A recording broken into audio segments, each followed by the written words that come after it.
Assalamualaikum warahmatullahi wabarakatuh. Bertemu kembali Bapak Ibu dengan saya Farman untuk berdiskusi, berbagi tentang penatausahaan, pengelolaan keuangan khususnya untuk dana bos ya, apakah ini di madrasah atau di sekolah ya. Semoga kita semua tetap selalu sehat ya Bapak Ibu ya. Dalam situasi pandemi ini kita masih bisa berdiskusi, berbagi pengetahuan, tetap bisa berkarya, menghasilkan sesuatu yang bermanfaat. Topik kali ini masih tentang BKU dan buku pembantunya Bapak Ibu. Ini ya, BKU, buku pembantu bank, buku pembantu kas bank, buku pembantu kas tunai, buku pembantu pajak, dan LPJ bulanan. Nah, kenapa saya masih memunculkan topik ini?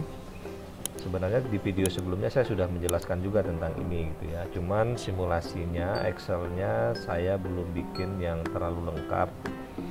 Baik itu di formula Excelnya belum terkoneksi otomatis dari satu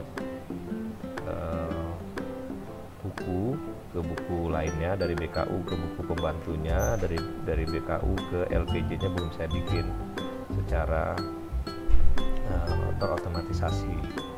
Kemudian juga sebenarnya kan kalau untuk pencairan dana bos tahap 1 hanya dibutuhkan LPJ rekap tahap 1 saja, tapi ternyata di lapangannya tetap membutuhkan LPJ bulanan. Nah, makanya saya coba melengkapi lagi buku-bukunya yang sudah otomatis terkoneksi antar satu buku dengan buku yang lain, antar buku dan LPJ bulanan. Nanti LPJ bulanan ke LPJ rekapnya. Jadi apapun nanti yang dibutuhkan, apakah BKU, buku pembantu, LPJ bulanan maupun LPJ yang rekap, itu bisa otomatis Bapak Ibu hasilkan. Jadi hanya tinggal fokus mengisi transaksinya gitu ya. Dan juga nanti saya juga akan mencoba menjelaskan lebih lengkap lagi tentang perpajakan, karena di simulasi yang pertama saya belum menjelaskan secara lengkap tentang perpajakan, termasuk yang tentang PPN ya. Jadi saya coba nanti saya jelaskan. Kemudian juga agar bisa mengkoneksikan antar buku kas umum dan buku pembantu yang tadi di sebelah kanan. Jadi polanya sama Bapak Ibu, tetap scroll seperti biasa ke kanan ini karena buku-bukunya di sebelah kanan. Ini terkoneksi otomatis. Ya, anggap ini semua otomatis gitu ya. Nah, kemudian Bapak Ibu aja tinggal mengisi kolom ini aja nih, title-nya aja. Nah, untuk memudahkan koneksi itu, kalau di Excel sebelumnya saya pakai satu kolom saja untuk kode buku, di sini saya pecah jadi 3. Ada bank, ada tunai, ada pajak. Kenapa saya bikin 3? Karena nanti yang bank ini akan terkoneksi dengan buku pembantu bank, yang tunai terkoneksi dengan buku pembantu tunai, kemudian yang pajak terkoneksi dengan buku pembantu pajak. Jadi saya mungkin akan lebih menjelaskan fungsi-fungsi dari kolom ini saja nanti. Di sini juga sudah ada saldo awal. Jadi baris pertama itu selalu saldo awal gitu ya di dalam BKU atau buku pembantu. Nanti jangan diganggu.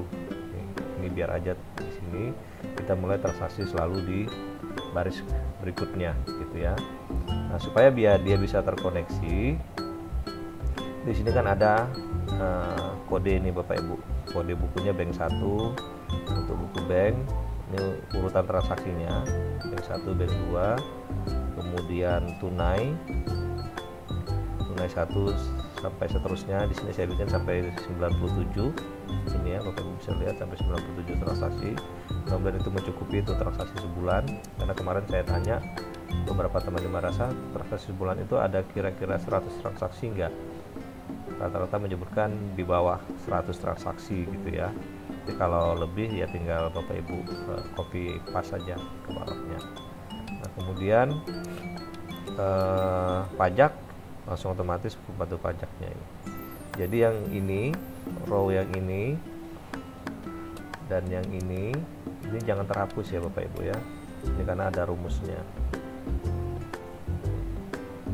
ini jangan terhapus. Ini belum nggak saya protek karena untuk menjelaskan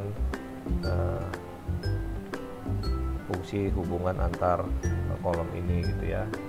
Nah jadi ini juga nanti ini wajib diisi, yang ini wajib diisi, tapi tidak diketik. Ini kalau diketik dia nggak mau nih Bapak Ibu, nggak mau dia. Jadi cara ngisinya kalau dia bank, mulai dari nomor 1 bank 1. Bank 1 berarti ini ada transaksi yang terkait dengan uang kita di rekening bank yang nanti akan masuk di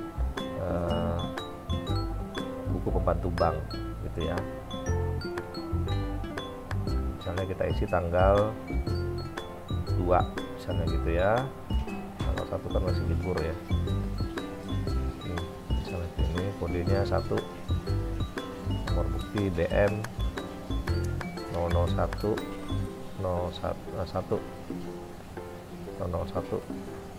BM itu bank masuk ya Bapak Ibu ya. Mungkin saya maaf sebagian sudah paham, sebagian mungkin masih ada yang belum. Bank masuk, kemudian 001 ini transaksi pertama untuk bank masuk. Kemudian 01 ini Januari. Kalau kode ini terserah Bapak Ibu mau ngisinya seperti apa ya. Kemudian saldo awal, kemudian ini umpama ya, terima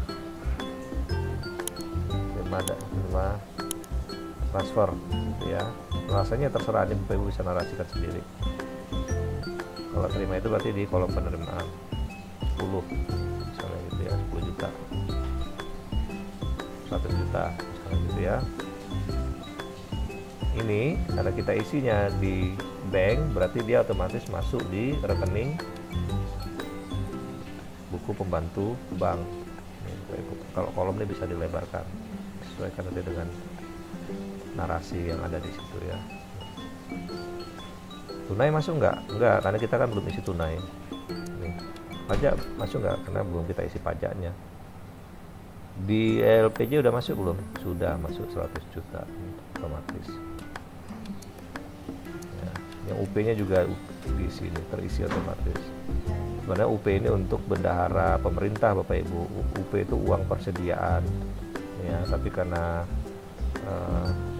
untuk lebih melengkapi dan saya lihat pada saat verifikasi juga ini diminta diisi, silahkan saya coba isikan gitu ya. Jadi uang yang masuk BK itu kita anggap sebagai uang persediaan atau uang muka yang diterima madrasah dari pusat gitu ya. Jadi 100 juta sama nilainya, ke bawahnya otomatis juga ini. Bapak Ibu nggak pusing lagi, karena banyak juga ternyata yang masih bingung bagaimana memindahkan atau memasukkan angka yang ada di BKU atau buku pembantu ke angka-angka yang di sini. Ini udah otomatis ya. Misalnya Bapak Ibu mau bisa nggak transaksinya sekaligus mempengaruhi bank dan tunai? Bisa, Bapak Ibu isi aja di sini nih, misalnya gitu. Tunai 1 masuk juga dia di tunai penerimaan. Nah, kalau Bapak Ibu isi juga di sini pajak, misalnya di sini pilih pajak 1, masuk juga dia ke buku pembantu pajak. Nih, 100 juta.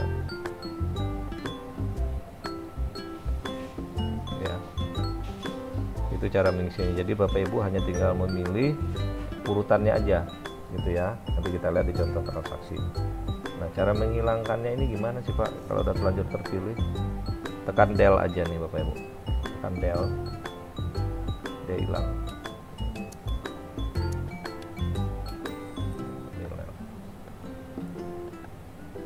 Kalau kita del, ininya nggak hilang kok, pilihannya tetap muncul nanti. Bank 1 sampai 97-nya tetap muncul sesuai dengan jumlah kolomnya. Kalau 100 malah saya bikinkan ya.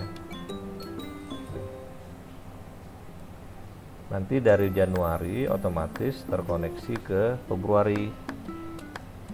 Februari otomatis terkoneksi ke Maret, Maret otomatis koneksi ke April. Nanti juga saya tunjukkan gimana cara ngeprintnya, apakah semua sampai baris 1 sampai 100 harus kita print gitu. Saya tunjukin caranya. Misalnya kita cuma ada sampai 20 transaksi, kan nggak penuh tuh sampai ke bawah. Nah, gimana caranya supaya rapi gitu ya, ini saya jelaskan caranya. Nah, kita masuk langsung ke bulan April ya Bapak Ibu ya. Bulan April ini,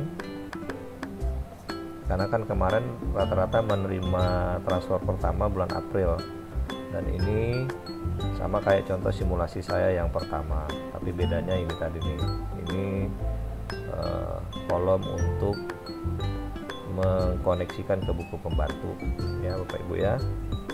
Nah, seperti yang saya jelaskan tadi, berarti saya contohkan di sini tanggal 15 baru terima transferan pertama, berarti sebelumnya kan masih 0.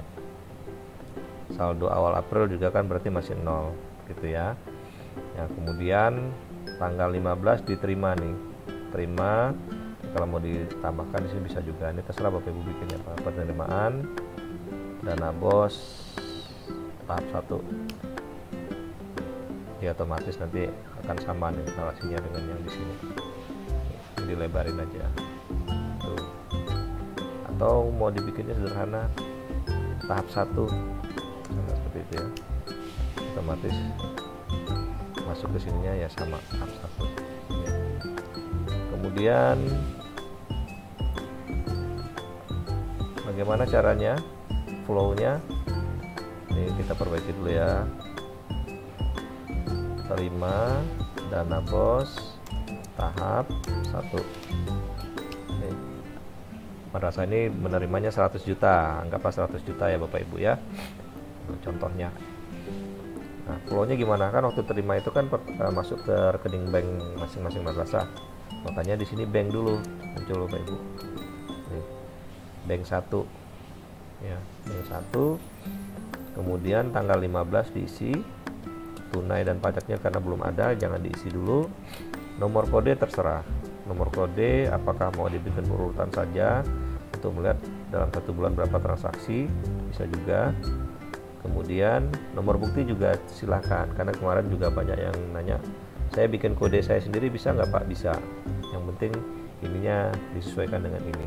Kalau mau pakai Excel ini ya, mungkin ada juga yang bertanya, kok baru sekarang sih Pak memberikan aplikasi yang ini? Ya begitulah Bapak Ibu, saya belajar dari diskusi kita di grup WhatsApp, di Facebook, di Telegram. Ternyata masih banyak pertanyaan-pertanyaan sederhana yang teman-teman masih kesulitan gitu ya, mengkoneksi antar bulan, kemudian memindahkan dari BKU ke LPJ, kemudian membuat sisa penutupan. Ini juga saya bikin otomatis di bawah Bapak Ibu. Sisa penutupan ini nanti juga otomatis. Nanti di video tersendiri akan saya jelaskan bagaimana kalau misalnya di sini ada selisih pembulatan ya. Di sini nggak saya ini kan, tapi saya bikinkan nanti video singkatnya supaya lebih mudah nanti menjelaskannya. Nah, ini kita kembali ke transaksi pertama ini tadi, tanggal 15, transaksi nomor 1, BM bank masuk, artinya BM itu bank masuk 001, kemudian 04 nya bulan April.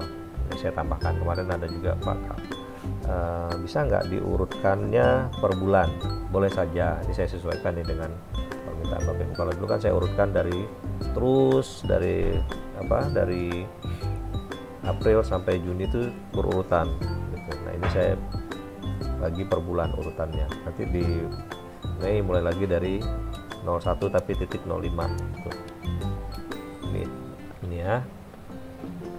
Nah, begitu kita isi bank ini, bank 1, otomatis data ini, data yang di baris ini Bapak Ibu, yang ini akan ketarik ke buku pembantu bank. Ini dia. Jadi Bapak Ibu tinggal cek aja masuk nggak ya gitu. Kalau ini kita hilangin, otomatis bank satunya kosong. Tuh. Ya. Transaksi berikutnya malah jadi minus jadinya. Ya. Ini ya. Kita kembalikan. Nah ini bank 1 masuk. Dan saya dengar juga kan rata-rata transaksi kita menggunakan transaksi tunai ya, jarang yang transfer ya Bapak Ibu ya. Jadi pada hari berikutnya atau pada hari yang sama, tanggal 15 atau tanggal 16 terserah Bapak Ibu yang realnya seperti apa, dilakukan tarik tunai sebesar 40 juta. Nah itu bagaimana mencatatnya supaya dia terkoneksi lagi. Kan tarik tunai itu terkoneksi 2 buku kan Bapak Ibu ya, buku pembantu bank sama buku pembantu kas tunai. Nah dari buku banknya berkurang 40 juta, makanya saya bikin di sini bank 2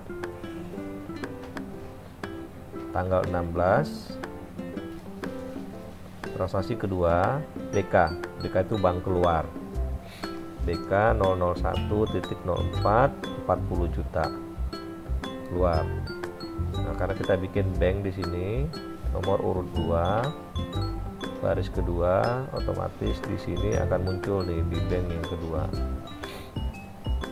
Nih 40 jutanya keluar, sisa uang di bank otomatis tinggal 60 juta, samakan dengan ini Bapak Ibu. Tapi apakah uang dana bos kita berkurang secara keseluruhan? Enggak, uang kita kan pindah kantong ke tunai, ya kan gitu, dari bank pindah ke tangannya Bapak Ibu, kayak gitu. Nah untuk yang pindah kantongnya kita catat lagi dari bank ke tunai, ini Bapak Ibu, ini bank tunai. Tunainya berarti baru transaksi yang pertama gitu. Karena kalau Bapak Ibu isi transaksi yang kedua, dia masuknya di baris yang kedua nanti di sini. Jadi biar urutan kedua. Jadi tinggal lihat aja nih. Oh berikutnya yang keberapa ya gitu nih. Misalnya tarik lagi nih tunai. Ini berarti ini jadi terakhir tadi bank 2 kan. Berarti masuknya ke bank 3. Nanti saya jelaskan ya. Mungkin saya tidak akan jelaskan keseluruhan transaksi karena kan nanti Bapak Ibu bisa lihat di sini ya. Jadi transaksi yang penting saja, karena kalau saya jelaskan transaksi nanti akan panjang sekali nanti videonya. Ini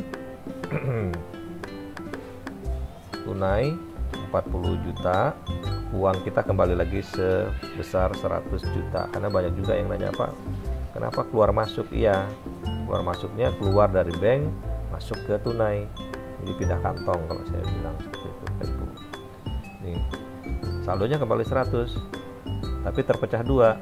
Yang satu ada di bank sebesar 60 juta, satunya lagi ada di tunai ini sebesar 40 juta. Ya. Di LPJ udah masuk belum? LPJ udah masuk Bapak Ibu, otomatis nih. Tinggal Bapak Ibu ngerapiin aja ini. Nah, masuk LPG nya yang bulanan, yang rekapnya ini nanti Bapak Ibu lihat di rekapnya di sini ya. Transaksi kedua ya, tunai 1 sudah masuk uang ya. Jadi setiap menggunakan tunai urutin ke tunainya, yang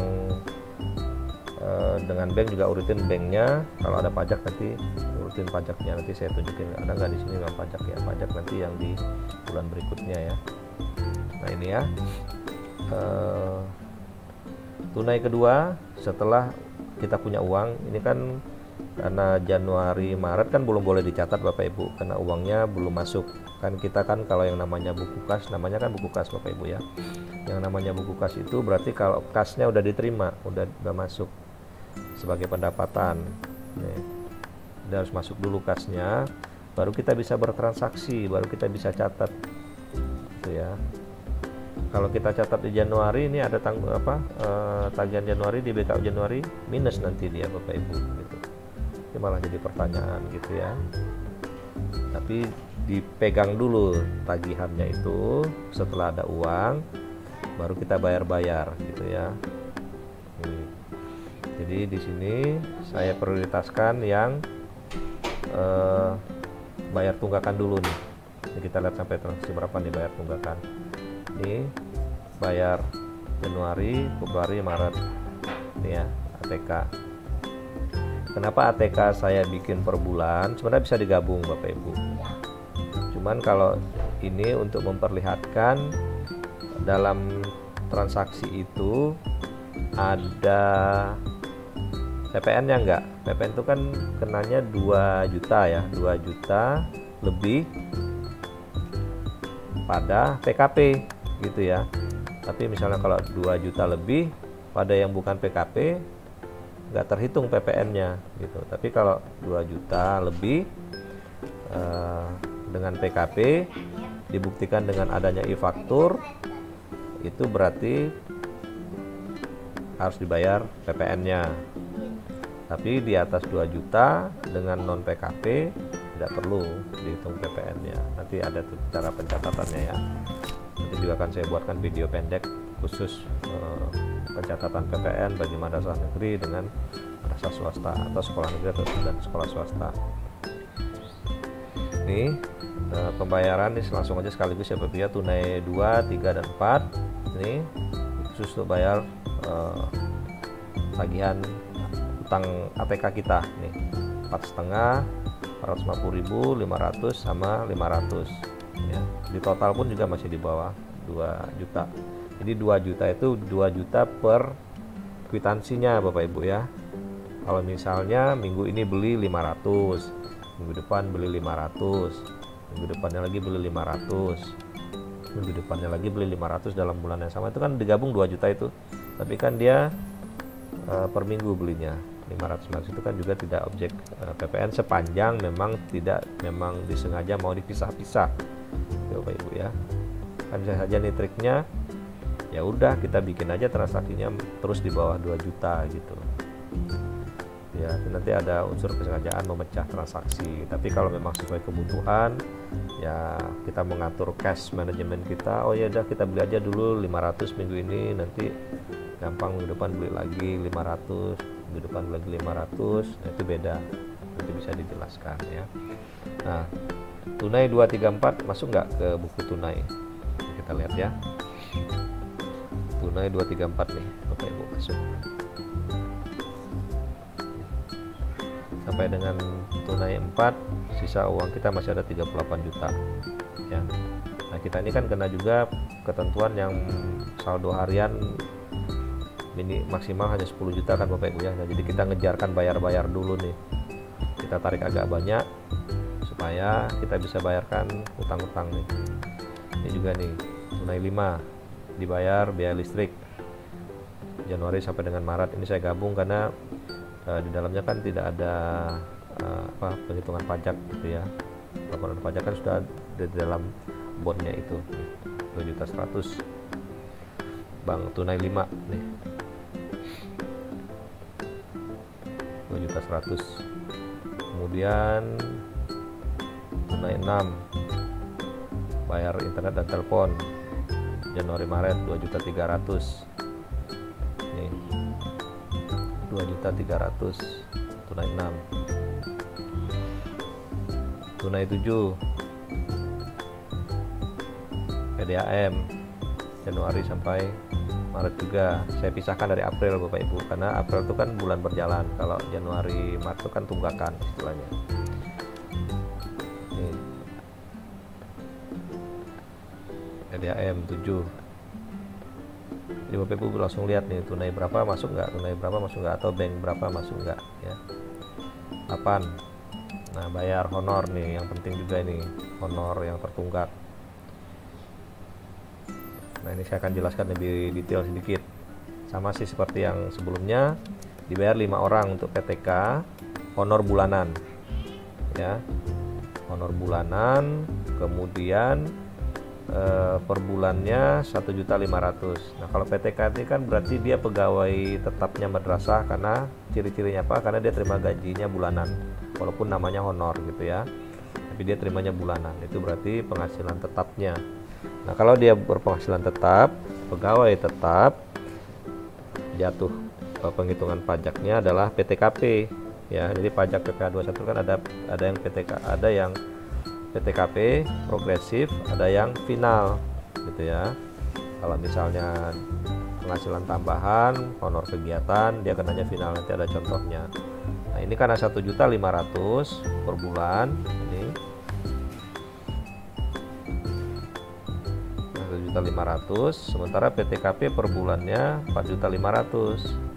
Nah, ini juga PTKP terendah nih Bapak Ibu, karena kan seperti yang saya jelaskan sebelumnya di video sebelumnya, ada K0, K1, K2, K3, TK0, tidak kawin, tidak punya anak, tidak kawin, punya anak 1, atau punya tanggungan 1, tidak kawin, punya tanggungan 2, itu beda-beda ngitungnya. Ada tabelnya Bapak Ibu, bisa dilihat di video yang terkait dengan PPh 21 ya. Nih 22.500.000, jadi besar, tapi itu kan bukan satu orang cuma 1.500.000 per bulannya PTKP-nya 4.500.000 gitu. Ini kalau pegawai tetap, nanti ada yang pegawai tetap, kita lihat ya. Nih 22.500.000 nih, saldo kas kita tinggal 9.900.000 di tanggal 16. Nah, jadi TK1, TK8 sampai dari TK2 sampai TK8 ini bayar tunggakan. Jadi gitu ngurutan ya Bapak Ibu ya. Begitu uang terima, prioritaskan dulu bayar tunggakan dan pajaknya juga gitu ya. Kalau ada pajaknya. Nanti ada nggak di sini yang pajak? Nanti kita lihat ya. Nah, kemudian baru masuk transaksi yang April nih, transaksi murni April. Tunai 9. Nah, ini kan saya bikin video kan, ada yang nanya Pak, kalau beli materainya sekaligus seperti apa sih cara nyatetnya? Nah, saya kasih contoh ini Ibu. Dibeli materai 10.000 sebanyak 20 lembar untuk persediaan ya, setiap 1 bulan ke depan, atau ya sampai habis lah gitu ya, mungkin, atau sampai dengan tinggal 5 lembar beli lagi gitu ya. Ini tunai 9, dibeli materai 20 lembar sebanyak totalnya 200.000. Ini kalau beli di kantor pos. Kalau beli di toko ATK yang jual materai, ini bisa saja harganya lebih mahal kan Bapak Ibu ya. Nanti dibuktikan dengan kwitansi pembeliannya. Tunai 9 masuk nggak? Tunai 9 masuk 200.000, tinggal 9.700.000 uang kita ya, yang tunai. Kalau di bank masih nggak bergerak nih, masih, karena kan kita pakai nih, masih ada uang kita di bank 45 juta. Kapan mau tariknya? Nanti kita lihat uang kita kapan mau tarik. Nih bayar ATK bulan April sama caranya. Yang penting ini jangan lupa Bapak Ibu, ini berurutan ya. Nih mulai nih. 1, jangan ada yang lompat. 1, 2, 3, 4. Karena ini nanti terhubung ke buku pembantu kas tunai. Nih. Saya agak cepat ya. Nih. April tanggal 20 nih bayar nih tagihan. Dan kalau nggak salah tanggal 20 ya untuk listrik, PDAM sama teleponnya. Nih, tanggal 20 tunai 11, 12, 13. Jumlahnya 700, 800 ya. Nih. Ini Bapak Ibu ya, bayar bulan April nih 750, 700 sama 800, 12, 13, 14 masuk nggak ditunai? Nih. 12, 13, 14 nih. 11, 12, 13 nih ya. 14 tarik tunai nanti ya, kita tarik tunai. Nih. ya. Ini Bapak Ibu. Kemudian kita lihat uangnya setelah bayar internet tinggal 7.450.000, udah tinggal dikit gitu ya. Kita mau bayar gaji, soalnya gajinya 7.500.000 dari totalnya kan nggak cukup, jadi harus tarik dulu. Nih. Oh ya, ini tanggal 13 ada bayar honor nih, yang penting juga nih Bapak Ibu. Ini PPh 21-nya bagaimana ya, operator. Dibayar honor operator bulan Januari sampai dengan April. Ini saya gabung aja Januari sampai dengan April. Setelah sebulan, ini harian sebulannya dibayar 150.000. Nah, sebulannya itu dia 4 hari bekerjanya gitu ya. Dibayar selama 4 hari.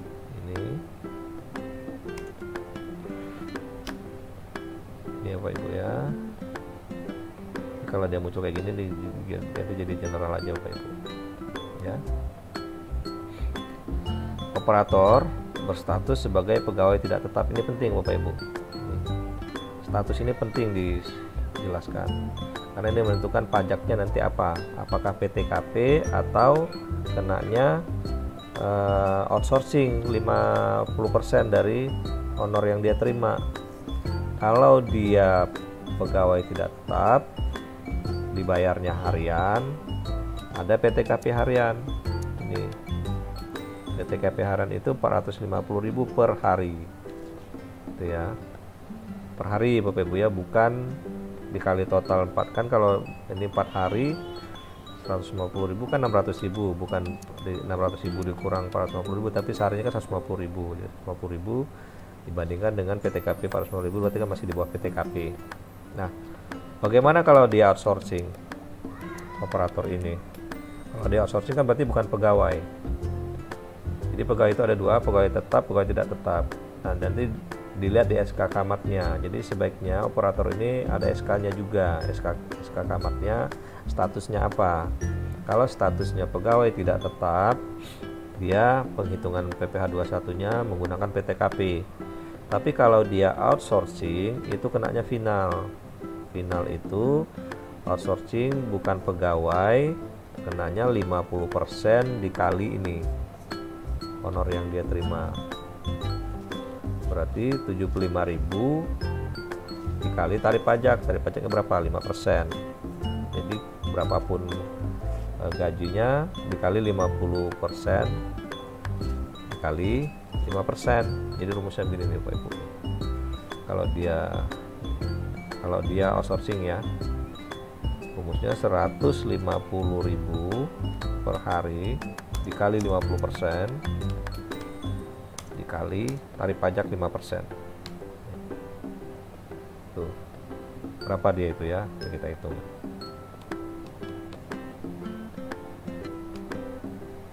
0,5, tapi dalam kurung dulu.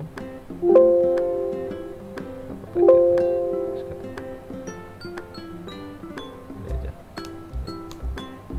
150.000 dikali 0,5 dikali 0,05. Oh, ini dia pakai koma ya.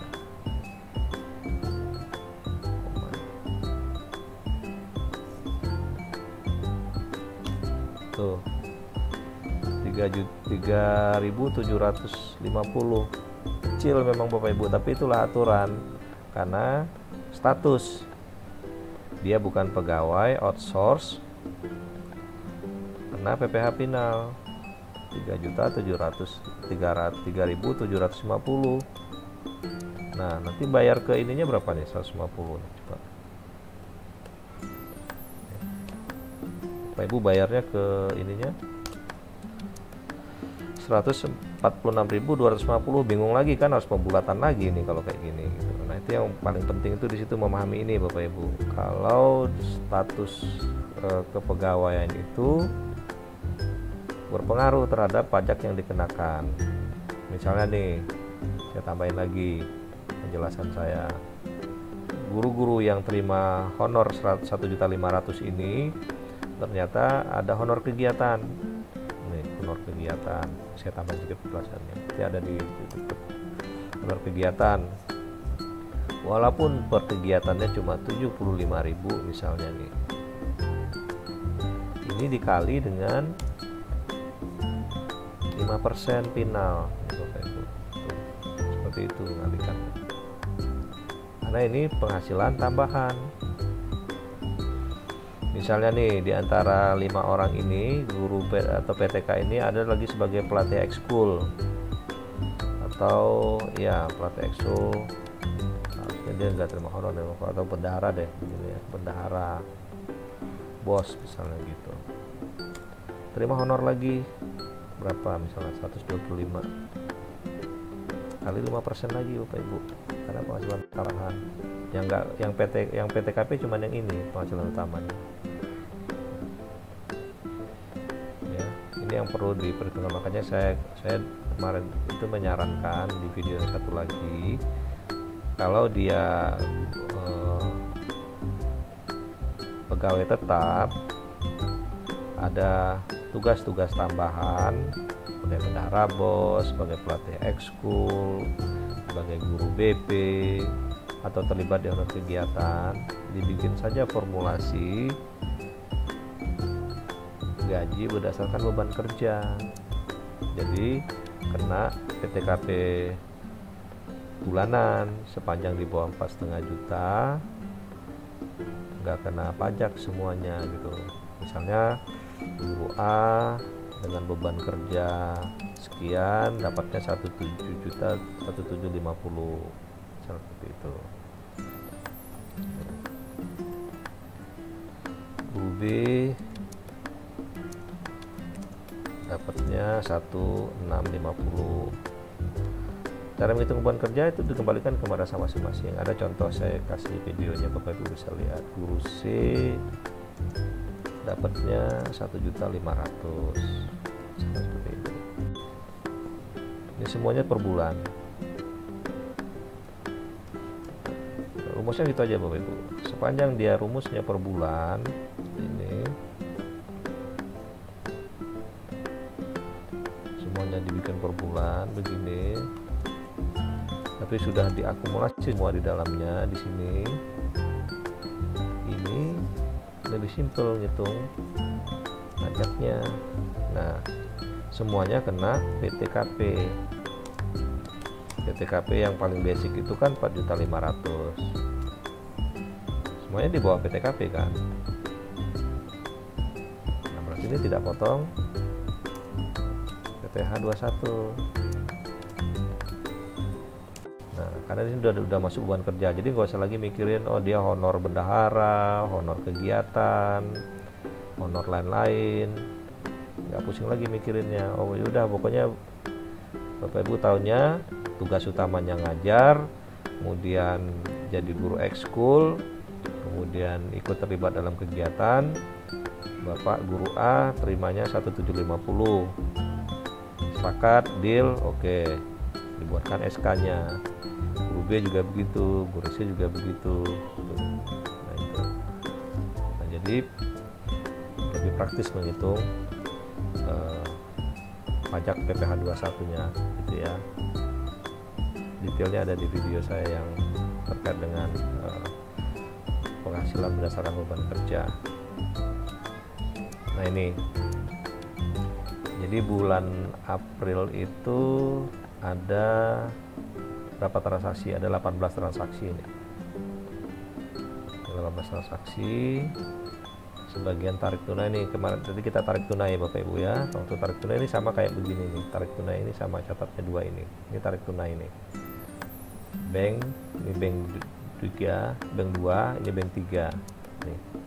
Bank 3 masuk nggak tarik tunai keluar dari rekening. Nih, bank 3. Nih, keluar 15 juta, sisa uang di rekening 45 juta ya.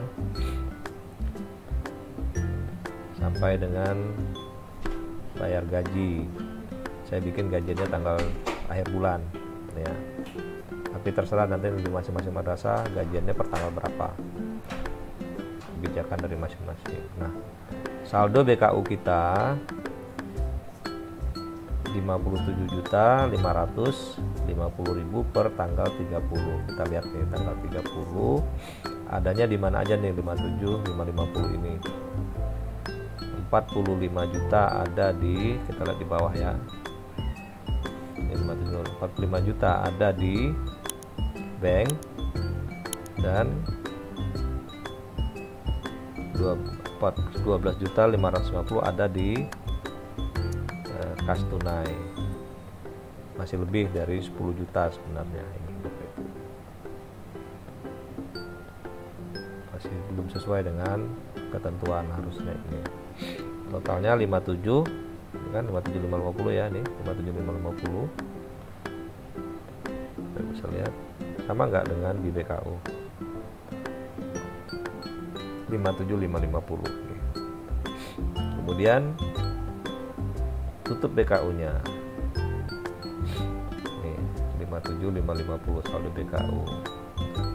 Kemudian nih saldo banknya ini 45 dan 12.550 ya. Saldo kas tunai, saldo bank. Ada selisih nggak? Ada selisih, nanti saya jelaskan kalau ada selisih ya. Nah, ini selesai bulan April. Kita lihat LPJ bulanannya 57.550 ya. Nah, enggak 57.550 di paling kanan nih Bapak Ibu. Nih ada uang 57.550 nih, saldo BKU 57.550. Nih adanya di BPK, buku pantukas tunai dan bank, total 57.550. Nah, DP pajak tidak ada ya. Dan UP itu apa Pak? UP itu uang persediaan. Sebenarnya nggak ada uang persediaan di, cuman uang itu ini benar untuk bendahara pemerintah, tapi karena ini LPJ-nya serupa dengan LPJ bendahara pemerintah, kita anggap uang yang diterima oleh bendahara swasta itu adalah UP, uang muka. Nah, nanti kan kalau ada sisa kan harus kembalikan nanti di akhir tahun. Di akhir tahun ya Bapak Ibu ya, bukan di tahap 1 gitu ya. Tahap 1 kalau ada sisa silahkan digunakan untuk tahap berikutnya, tapi di akhir tahun. Nanti kita lihat di video berikutnya tentang sisa akhir tahun, nanti saya bikinkan video pendeknya dan saya lihatkan aturannya di mana di Juknis Bos. Nah, ini tadi uang di berangkas 12.550 dan di bank ada 45 juta, totalnya 57.550. Nih ada nggak selisih? Nih 31 ini berasal dari 1A 1 kolom 6, 1A 1 kolom 6 yang ini 1A 1 kolom 6 ini 57.550. Kemudian ini 2 Romawi 3, ini 2 Romawi 3 yang ini tidak ada selisih. Saldo UP tadi ini yang ini, sisa uang yang di BKU kan kita anggap UP ya, ini 27.550. Kemudian ada nggak kwitansi yang kita sampaikan tapi belum cair? Tidak ada kan, jumlahnya segini. Kemudian ini saldonya sama, tidak ada selisih pembukuan. Nah, kalau yang ini angkanya dari mana Bapak Ibu? UP ini adalah saldo mutasi penerimaan di kolom penerimaan. 155 ini bukan uang yang masuk tapi mutasi keluar masuk 155.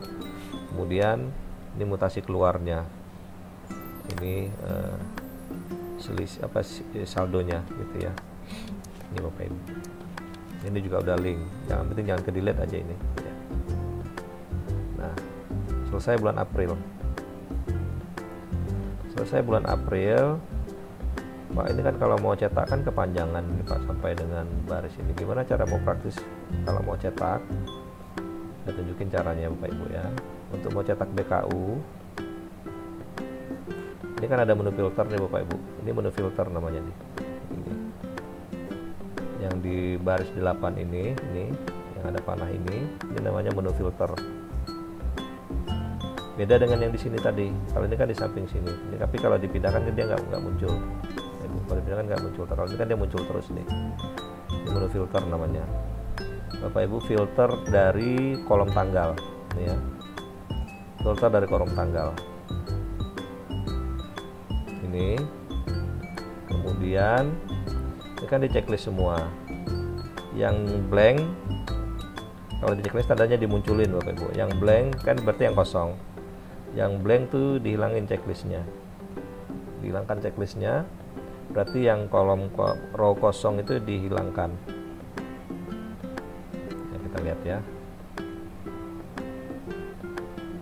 Nah ini. Jangan lupa yang di saldo ini juga diisi tanggalnya. Karena kalau kita nggak isi tanggal nanti dia dianggap kolom kosong, nggak kebaca saldonya ini. Ini Bapak Ibu.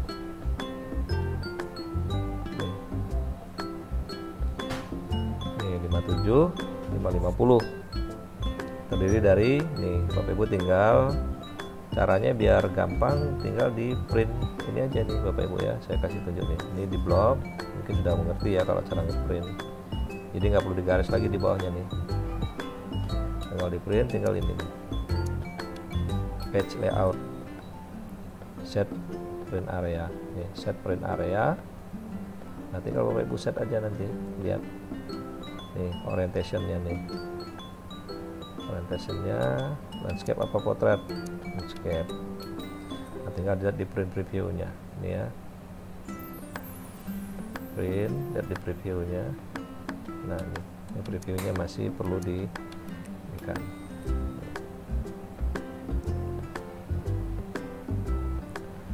Tinggal nanti di previewnya ada di mana ya.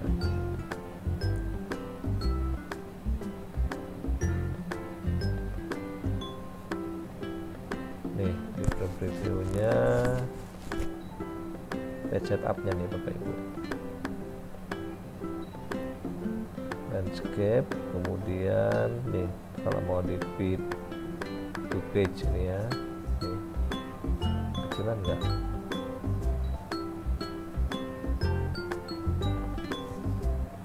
Boleh buat atur.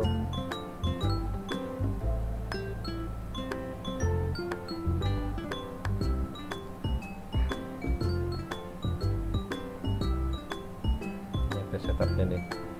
Juga setupnya diatur nih. Adjust percentage atau print to one page nya bisa juga ini diatur ya. Nah ini page setup lagi, marginnya dimunculin, garis marginnya nih Bapak Ibu, pinggirnya dikecilin, bisa diatur.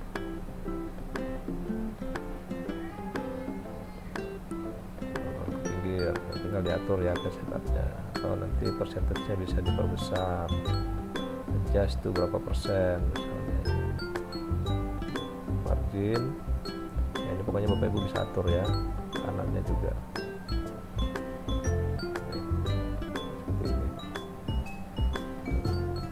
Jadi berapa halaman ini? Satu halaman kan? 2 halaman ya,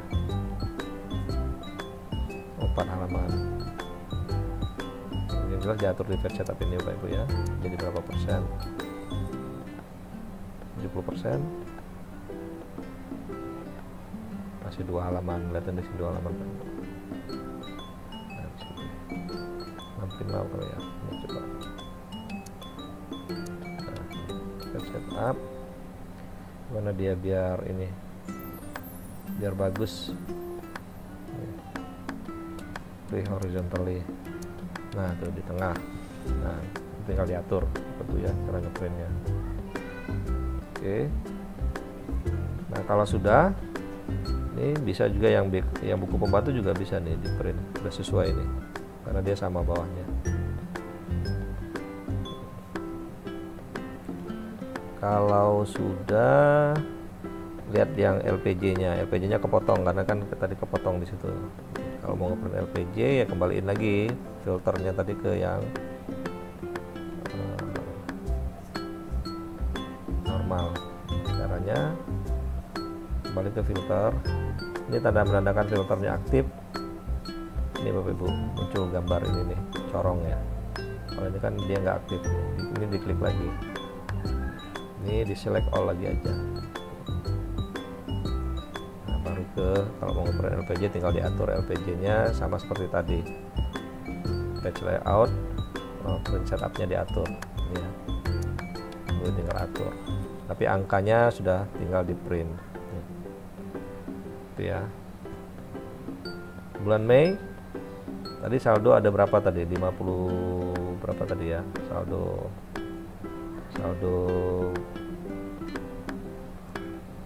di BKU tadi berapa?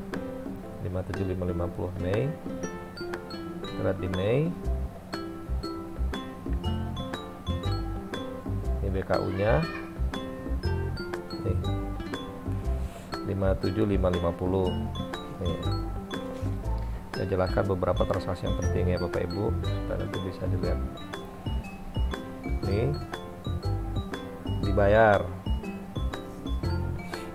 honor bulan Januari sampai dengan April pelatih ekskul dari luar madrasah ya.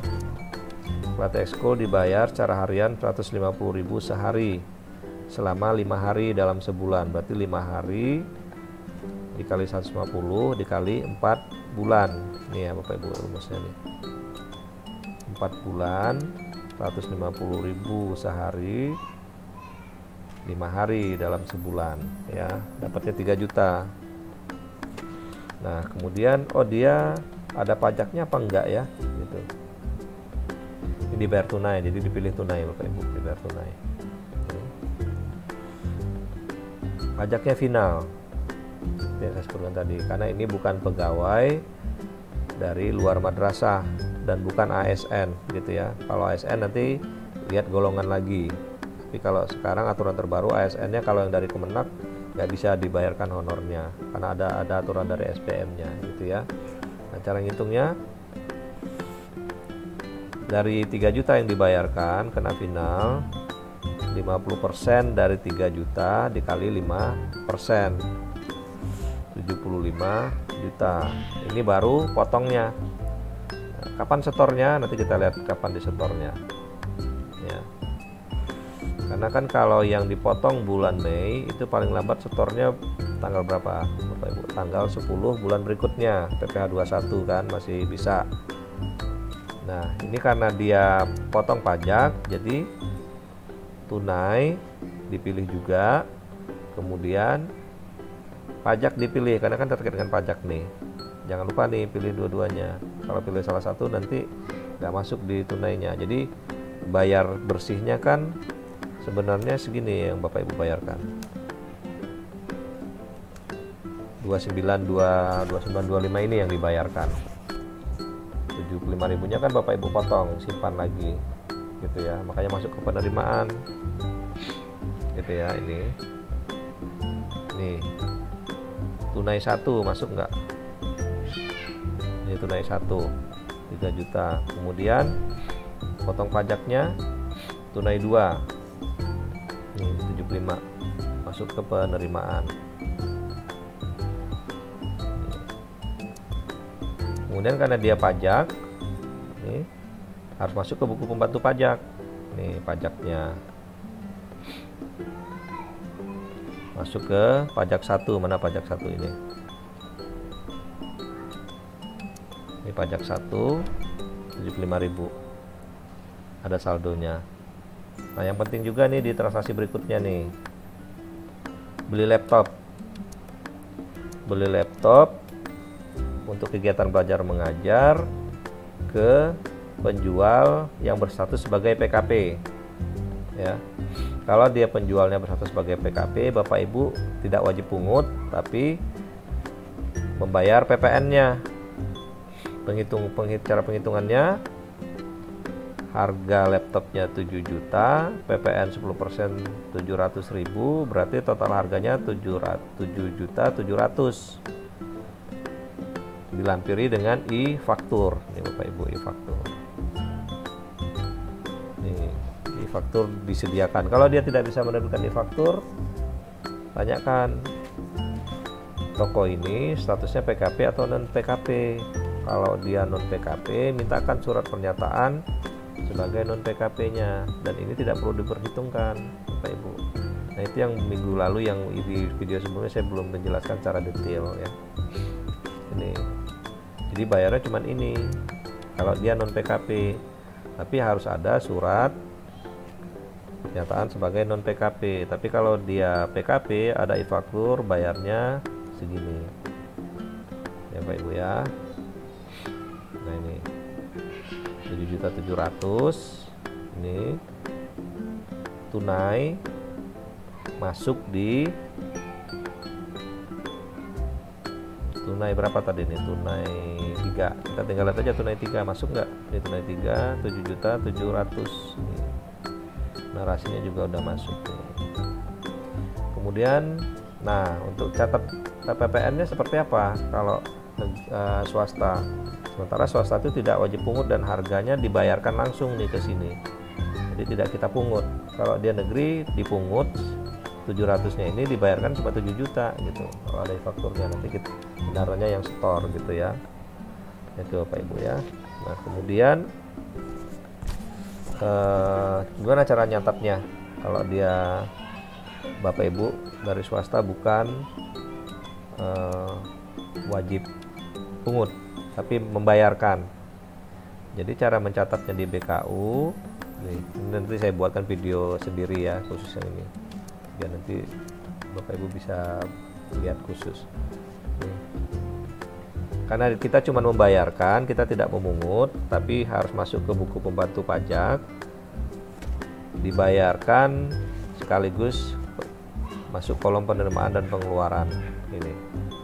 Jadi dianggap dengan adanya e-faktur itu Bapak Ibu membayarkan, tugas Bapak Ibu selesai, hanya membayar.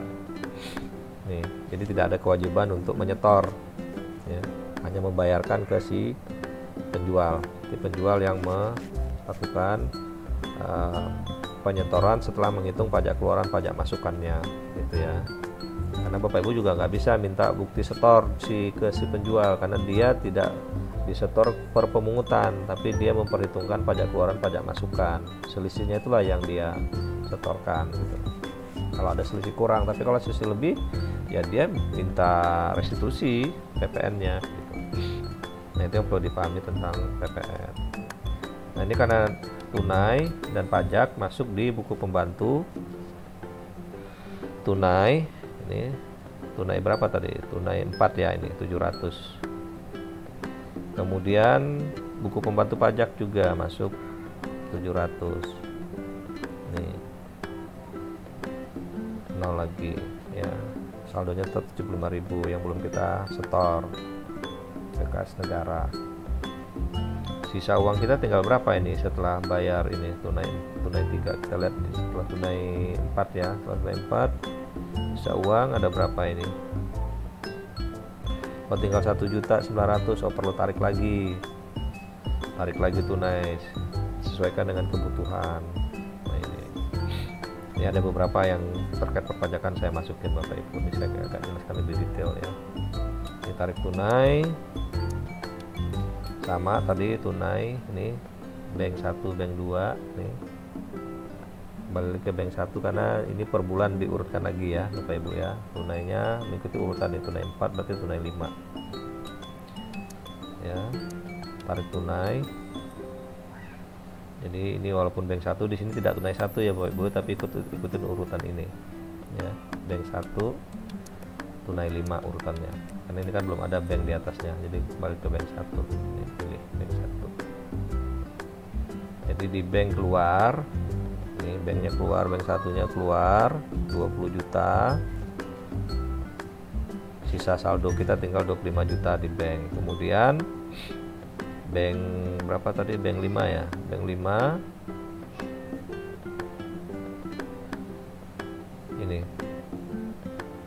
ini bukan TK berarti ya, harusnya TM ya, 20 juta. Ini berarti kita ganti TM, tunai masuk nih. Tunai masuk yang pertama bulan Mei.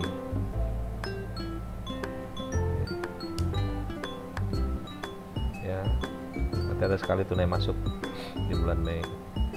Dan berikutnya nih, beli ini Bapak Ibu, ini yang penting juga nih, beli alat peraga kesenian angklung 1 set 11 juta,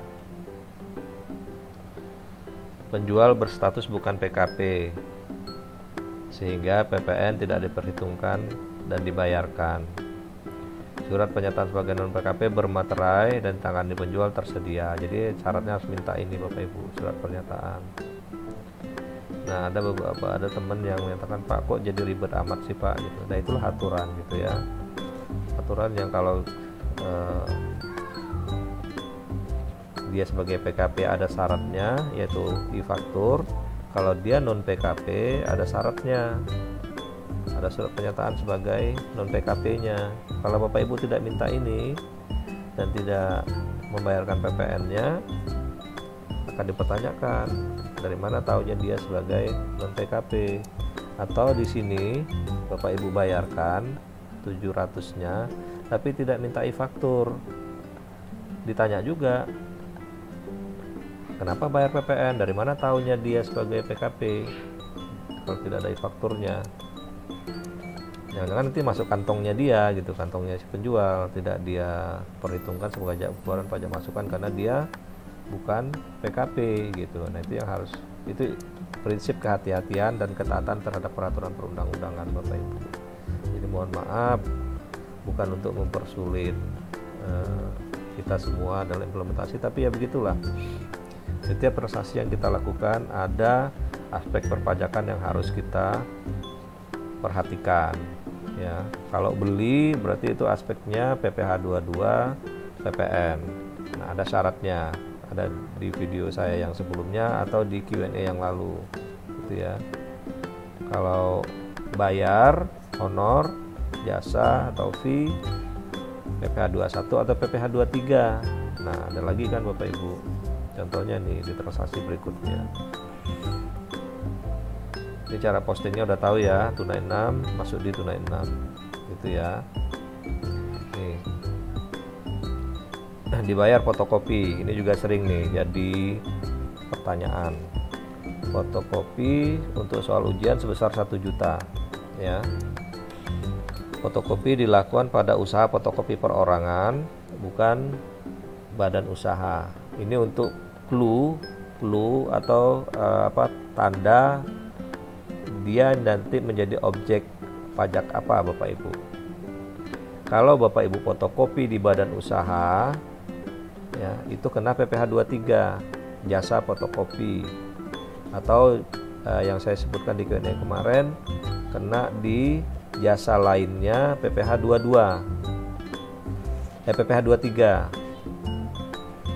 Jasa lainnya PPh 23 itu adalah jasa yang menjadi beban APBN atau APBD. Jadi ada 61 jasa Bapak Ibu. Nah, 62 itu di luar 61 jasa lainnya itu gitu. Jadi itu dianggap sebagai pasal sapu jagat itu Bapak Ibu. Jadi kalau nggak masuk di list itu, fotokopi itu sebenarnya nggak ada di dalam jasa lainnya itu, tapi kena yang 62. Tapi syaratnya harus badan usaha. Tapi kalau dia bukan badan usaha, usaha perorangan misalnya gitu, dia objeknya objek apa? PPh 22 atau PPh 23. Kalau dia 22, dia sudah jelas kan, PPh 22 tidak dipungut untuk pembelian dana BOS, untuk penggunaan dana BOS. Nah, saya mendefinisikannya itu seperti itu nih, bukan badan usaha. Jadi cluenya di sini Bapak Ibu. Jadi Bapak Ibu kalau mau pastikan ini punya badan usaha atau bukan gitu ya, tokonya atau mereknya, ada mereknya enggak gitu. Nah, kalau dia badan usaha kena PPh 23 2%, kalau ada NPWP. Kalau tidak ada NPWP kena 4%. Kalau dia bukan badan usaha itu berarti bukan perorangan, tapi terdiri beberapa kelompok orang gitu ya, beberapa orang. Nah, itu kena PPh 23. Kalau yang bukan badan usaha berarti kategorinya sama seperti pembelian ATK. Nah ini terkadang menjadi debatable juga Bapak Ibu, jadi harus hati-hati di 23 di fotokopi ini ya. Sangat abu-abu areanya, terus terang saya sebutkan di sini sangat abu-abu areanya ini ya. Jadi bisa saja saya mengklasifikasikannya sebagai PPH 22, tapi ada pihak lain menganggap ini PPH 23. Tetap ada kemungkinan seperti itu Bapak Ibu. Gitu ya. Harusnya kuncinya di situ tadi, kalau dia bukan badan usaha, objeknya bukan PPH 23. Jadi tentukan dulu ini objek PPH 23 atau bukan. Kalau dia bukan objek PPH 23, berarti ini objek pasal PPH berapa ini gitu. PPH 21 bukan, kita kan bukan kasih upah. Kemudian ya PPH 22 masuknya kemana? Ya sama kayak pembelian ATK. Saya sempat juga diskusi dengan beberapa teman di daerah, mereka juga melaporkannya sebagai pembelian ATK gitu. Nah kalau dia PPH 22 berarti tidak dipungut PPH 22-nya. Jadi bukan menghindari pajak tapi sesuai dengan aturannya gitu. Ya. Atau kalau mau aman, cari aja tempat fotokopi besar yang dia badan usaha, fotokopi di situ. Tapi ya itu tadi, potong PPH 23-nya 2%. Gitu ya. Kan terkadang itu nggak ada di daerah kita, apalagi kalau daerah terpencil. Nyari tempat fotokopinya susah gitu. Yang kadang itu di kampus, misalnya gitu kan, atau di daerah terpencil juga nggak ada kampus kan gitu. Di mana di pasar dicari lah gitu. Yang dia toko ATK yang nyampur-nyampur lah, di sana ada mesin fotokopi. Biasanya kan seperti itu. Kalau mau di print sendiri, printer kita ada nggak yang untuk fotokopi yang banyak gitu. Nah itu kan jadi ini juga gitu. Ini ya. Nah kalau di sini bukan badan usaha, berarti bukan objek PPH 23 tapi PPH 22. PPH 22 tidak dipungut untuk dana bos. Berarti saya tidak hitung pajaknya. Tapi sekali lagi, bisa jadi ada pihak lain yang menganggap ini PPH 23. Ya itu yang harus saya ingatkan. Ini area abu-abu, terus terang saya sebutkan area abu-abu sekali. Ini ya. Tunai 7 masuk di sini. Ini sudah 1 jam ya, saya percepat. Yang penting lagi di sini nih, ini banyak juga yang nanyakan ke saya nih, Pak, kita PTK menjadi panitia juga, panitia ujian, pembuat soal, pengawas, proktor atau apa, itu kena PPH nggak? Kena, PPH-nya final, karena itu penghasilan tambahan. Makanya saya sarankan itu tadi digabung sebagai beban penghasilan berdasarkan beban kerja, dihitung saja, kan sudah ada tuh videonya, skemanya bisa disesuaikan dengan beban kerjanya.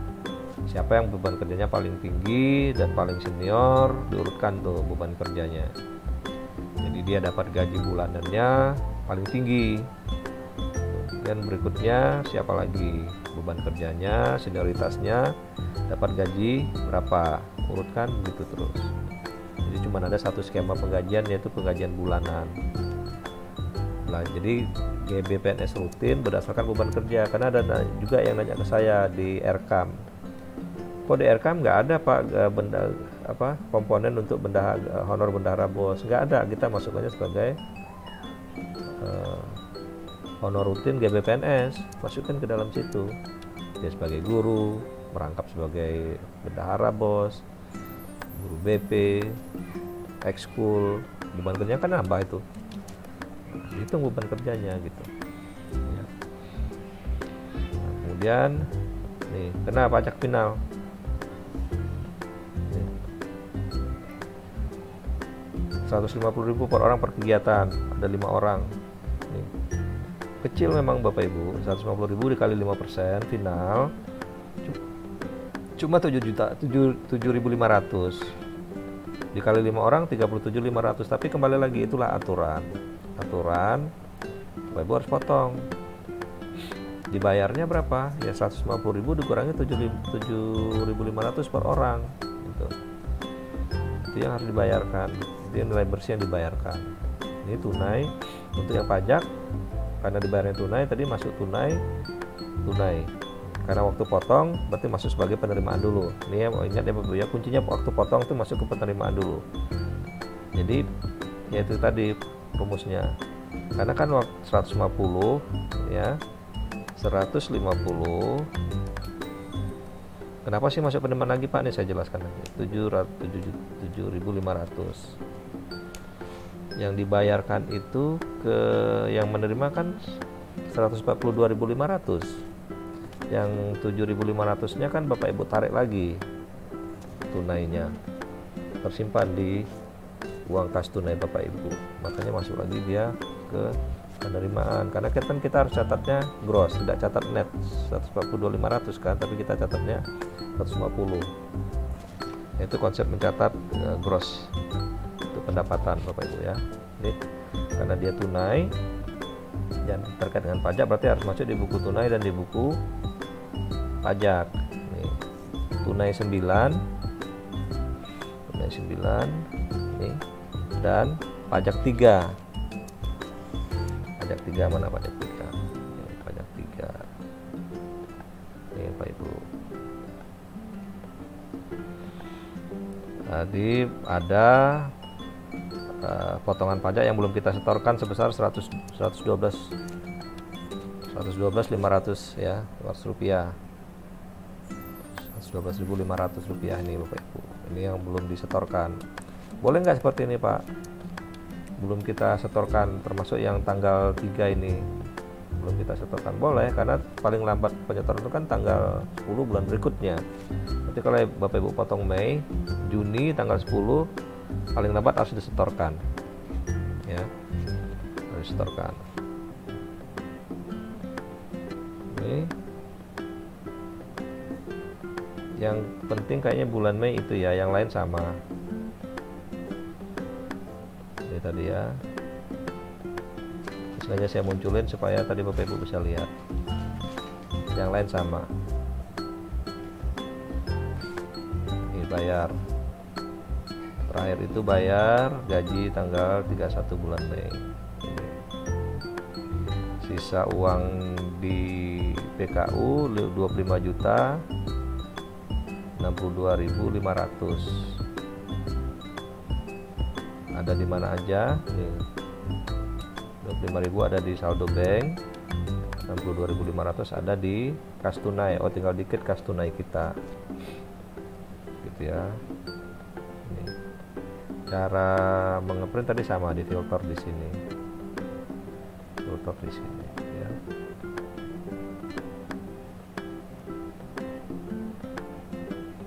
Dan kita masuk Juni, nah, sama nih saldo awal Juni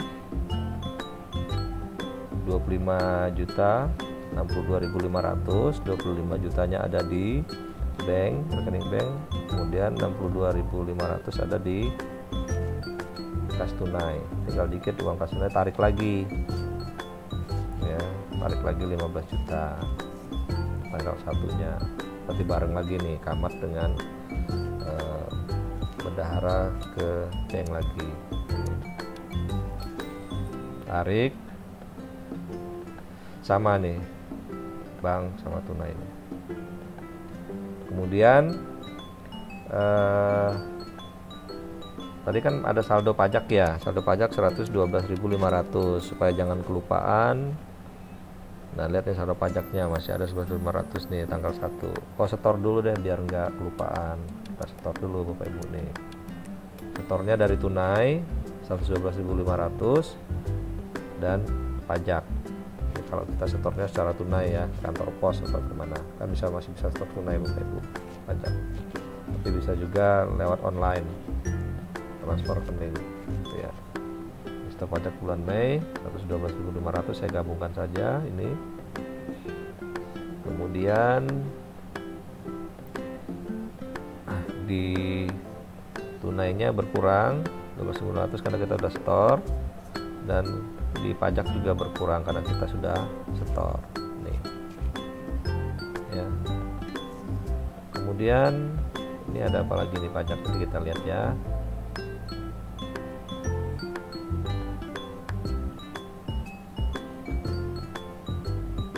Kemarin ada yang meminta dimasukin transaksi yang terkait dengan matsama. Ya, saya masukin beberapa transaksi yang terkait dengan kegiatan matsama. Misalnya perlu fotokopi kegiatan matsama. Kemudian bikin spanduk. Nih ya, ini ketutupan kayaknya. Nih, spanduk. Bayar spanduk. ATK untuk Marsama sama ATK untuk bulan April 2 juta. Kemudian bayarkan honor narasumber dari luar madrasah untuk kegiatan bersama dan bukan ASN ya. Ini yang kegiatan bersama. Nah, penjelasannya apa nih Bapak Ibu? Fotokopi untuk kegiatan bersama sebesar 1 juta. Fotokopi seperti tadi dilakukan di usaha perorangan, maka menjadi objek PPh 22 sebagai pembelian ATK, tidak masuk di objek PPh 23 ya. Ini tidak masuk sebagai objek PPh 23, tapi itu sudah disebutkan tadi. Ini gray area, ini akan jadi diskusi yang panjang nih. Ada yang bilang PPh 23, ada PPh 22. Harusnya kalau PPh 23 itu kalau dia berbentuk badan usaha. Kata kuncinya saya sebutkan di sini. Usaha perorangan, bukan badan usaha. Ya, beda badan usaha dengan usaha perorangan. Kemudian yang ini juga nih, spanduk. Spanduk itu masuk objek PPh 23 atau 22 ya. Kata kuncinya lagi Bapak Ibu. Spanduk ini tidak ditujukan untuk iklan. Nanti Bapak Ibu bisa lihat tentang penjelasan PPh 23. Salah satunya kalau jasa periklanan. Tapi kalau bikin spanduk biasa, tidak untuk iklan, hanya tulis di sini selamat datang peserta bersama segala macam, itu tidak untuk iklan. Itu adalah masuk PPh 22, pembelian perlengkapan sarana prasarana di bawah 2 juta. Kemudian juga PPh 22 kan tidak dipungut pajak, harganya 250. Ini juga sebenarnya sudah termasuk mahal, tergantung di daerahnya ini ya. Kemudian ini lagi nih, ATK, kembali lagi nih, kata kuncinya yang paling penting Bapak Ibu ya. Dibeli ATK bulan Juni dan untuk kegiatan bersama, makanya agak besar belinya. Pembelian dilakukan pada toko non PKP ya, toko ATK non PKP. Surat pernyataan sebagai non PKP tersedia, itu selalu yang saya tekankan Bapak Ibu. Kalau dia non PKP harus ada surat pernyataan non PKP. Tapi kalau dia PKP, bayar pajaknya, tapi mintakan e-fakturnya. Jadi kalau dia PKP, ini kena menjadi 2.200.000 ya. Nah, kemudian yang terkait dengan bersama ini lagi, dibayar honor narasumber dari eksternal. Kalau dari internal tidak boleh ada honor pemateri atau narasumber ya. Tapi dari luar, bukan dari Kemenak, dibayarkannya kenanya final PPh-nya. PPh-nya final. Nih, karena ada potong pajak, berarti tunai dan pajak 2. Jadi pajak 1 itu terkait dengan penyetorannya. Kalau ini terkait dengan pemotongan. Kalau potong berarti masuk sebagai penerimaan. Kita lihat pajak 2. Makanya tadi ada utang pajak 37.500. Ini Bapak Ibu. Ini kapan terakhir kita bisa setor Pak? Terakhir bisa setornya ya tanggal 10 bulan berikutnya, berarti tanggal 10 Juli. Masih bisa Bapak Ibu setorkan gitu ya. Kemudian apalagi nih terkait dengan kegiatan bersama. Ini juga yang sering jadi perdebatan nih Bapak Ibu. Beli nasi kotak.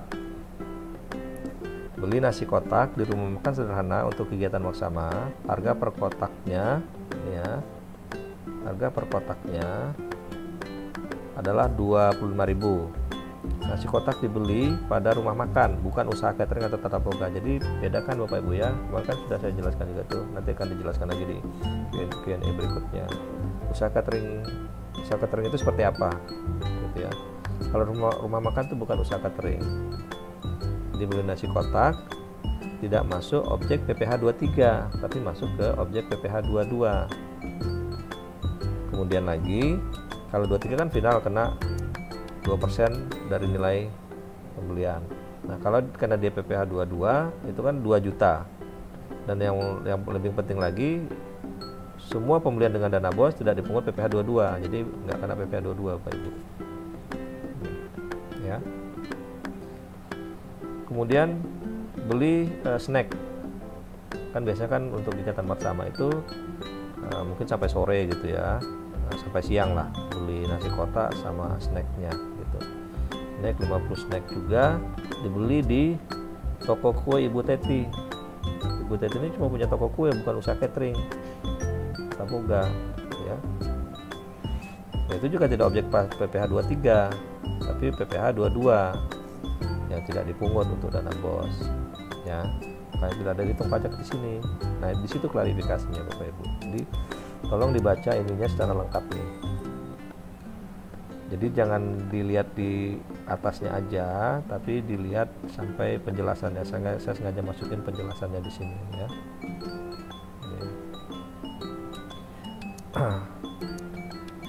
Ini kemudian yang transaksi biasa. Nah, ini yang penting di sini. Kecuali kalau misalnya ini untuk kegiatan bersama itu Bapak Ibu pesen ke usaha catering ya. Usaha catering apa, dia menyediakan dalam bentuk prasmanan, ada peralatannya, yang untuk pejabatnya ada di meja A, kemudian untuk yang lain ada di meja lainnya. Itu berarti masuk usaha catering, dia menjadi objek PPh 23. Ini nilainya digabung jadi satu, jadi snack dan makan siang misalnya gitu.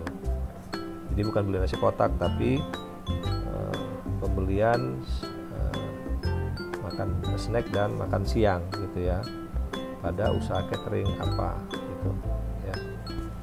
Itu ya Bapak Ibu, itu yang harus membedakan antara 23 dengan 22 gitu ya. Jadi dia pembelian, bukan pembayaran jasa cateringnya gitu ya.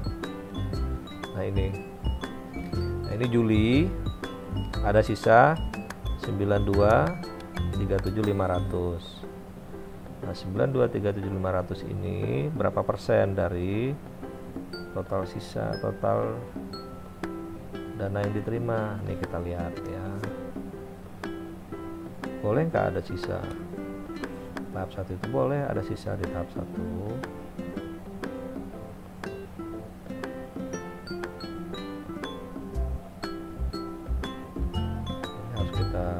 Ke bulan April ya, kita lihat yang direkapnya saja nanti. Ini LPJ bulan Julinya Bapak Ibu, tinggal dirapiin nanti ya, karena bulanan berarti kan Bapak Ibu harus beri bulanan mulai dari Januari sampai dengan Juni. 237.500 saldonya, sama dengan di penutupan BKU ini ya. Nah, LPJ rekapnya ini dia nih.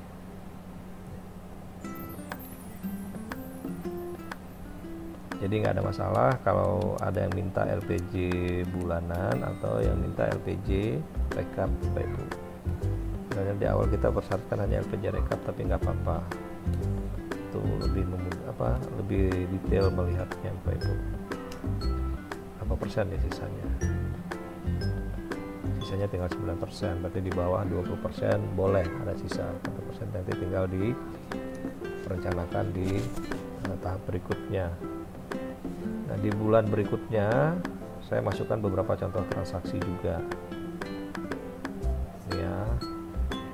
Misalnya tanggal 15 bulan berikutnya, bulan Juli, ini tanggal 15 bulan Juli, terima tanah BOS tahap 2. Tanggal 15 atau tanggal berapa ya? Kita bikin yang lebih realistis, tanggal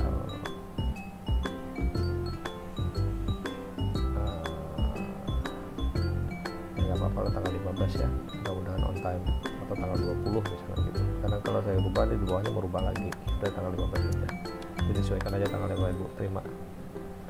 Berarti bank masuk 01 bulan 7 ya, yang 1 nih masuk dia di bank Jadi saldo banknya nambah lagi nih. Saldo kasnya awalnya 42, tarik tunai berikutnya. Kemudian nah tadi yang pajak tadi disetorkan di bulan Juli Bapak Ibu. Boleh nggak? Boleh disetorkan bulan Juli. Boleh. Saldonya 0.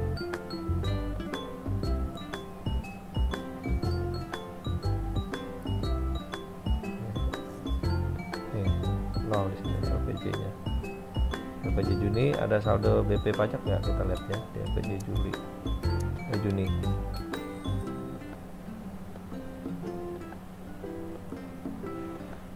Ini LPJ Juni nih ada saldo pajak nih 37.500 ya.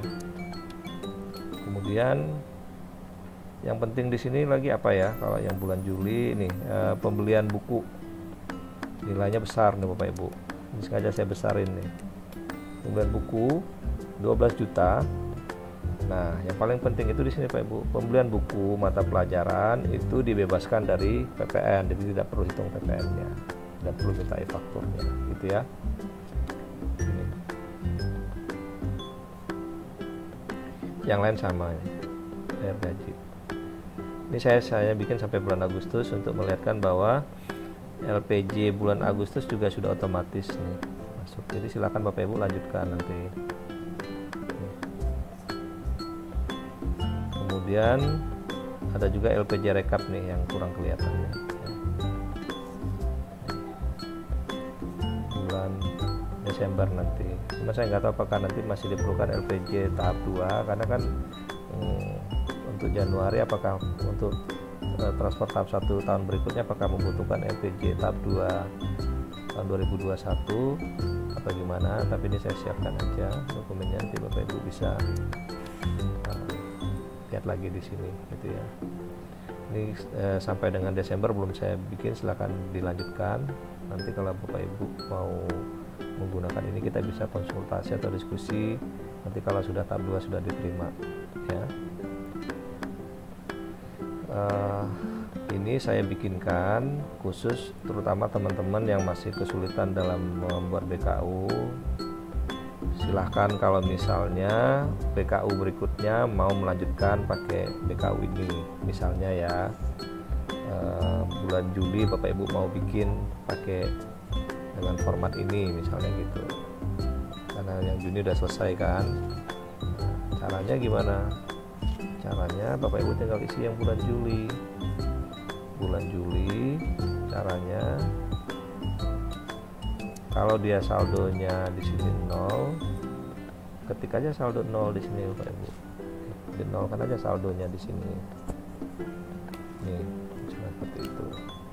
Nah, nanti waktu diterima ini berapa? Tanggal berapa? Nah, mulai dari sini ya, otomatis LPJ BKU udah otomatis. Tinggal gitu ini. Kalau misalnya mau perbaiki dari mau gunakan ini dari misalnya Bapak Ibu yang sedang mengerjakan BKU yang sekarang, karena setahu saya itu masih ada sekitar 6.000 madrasah lagi yang belum masuk laporannya, yang belum upload. Mungkin salah satu kendalanya adalah kesulitan dalam mengisi BKU. Nah, bisa gunakan ini. Kalau transaksinya nggak banyak bisa cepat kok mengerjakannya. Mulai dari April isi saja gunakan ini ya. Jadi kalau ada kesulitan bisa hubungin saya akan membantu jelaskan nanti. Yang penting jangan sampai salah ngisi ininya. Nanti link ke buku pembantunya sama nanti link ke LPJ-nya gitu, ya. Nanti kalau mau closingnya ini ya Bapak Ibu. Jadi kalau yang memang belum masih mengejarkan yang untuk upload tahap kedua untuk pencairan gelombang kedua, saya dengar tuh masih ada 6.000 madrasah. Silahkan kalau mau gunakan ini, atau kalau madrasah yang sudah selesai di tahap 1 kemarin kalau mau menggunakan ini silahkan. Kalau yang belum Erkam ya, tapi kalau yang sudah Erkam gunakan aplikasi Erkamnya. Tapi konsep-konsep cara pembukuannya bisa nih dilihat seperti ini. Misalnya terutama ini yang terkait dengan pajak nih, biasanya yang banyak bertanya, Pak, pajaknya kok sudah saya potong tapi masih ada saldo di buku pembantu pajaknya. Ya iya, karena mungkin belum dicatat waktu setornya di pengeluaran pajaknya, belum disetor, kan harus 2 kali catat ya, setor pajak, potong pajak, kan gitu pasangannya selalu gitu, potong setor kalau untuk pajak. Jadi juga bisa dilihat terkait nanti dengan PPN. Jadi kalau nanti di yang rekam PPN-nya, begitu dibayarkan PPN-nya, catat sekaligus potong dan pengeluaran, realisasi pengeluaran pajak PPN-nya gitu ya. Nanti saya buatkan simulasi khususnya itu terpisah. Nah, saya rasa sudah sampai di sini dulu penjelasan detail simulasi terkait dengan BKU yang semi otomatis untuk yang non rekam. Nah, ini sebenarnya tidak hanya untuk madrasah Bapak Ibu, tapi juga bisa untuk sekolah swasta yang belum punya aplikasi.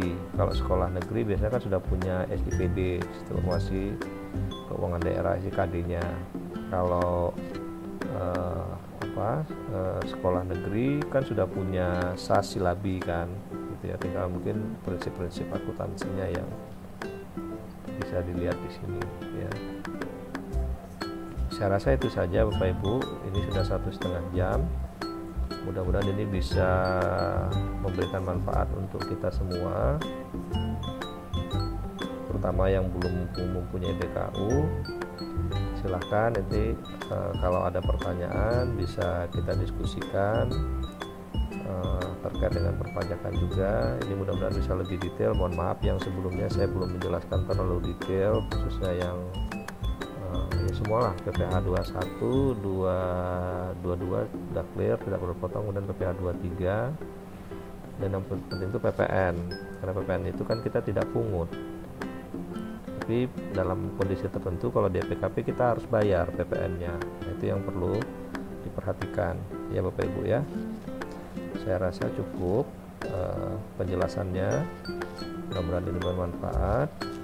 Sehat terus Bapak Ibu, dan terus berkarya juga. Terima kasih. Assalamualaikum warahmatullahi wabarakatuh.